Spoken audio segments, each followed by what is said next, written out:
Zakaj nam nema gosta za intervju? Mile, da li si siguran da ga nisi upucao? Hey, I can be your interview. I can tell you why Ibrahimovic is always scoring offside. Because he's got a huge nose. Hahaha.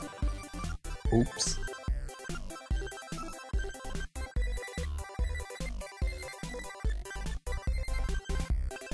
Ej, reci joj Mile samo bogati da sljedeći put kad bude htjela surfat ne mora poljevat vodom po kompjuteru. Pazi cico, znači ovo ti je miš. Micili, ja se bojim miševa. Ma ne boj se bre, samo ga uzmeš u ruku kao što uzmeš miška. Pazi sad, vidiš ovo ti 4futbol.com, tu pišemo mi vesti. Ovo drugo, ovo ti bhsupersport.com, tu isto momci pišu odlične vesti. Da vidimo, znači ovdje klikneš da otvoriš prozor. Micili, ovo ne radi, prozor se nije otvorio.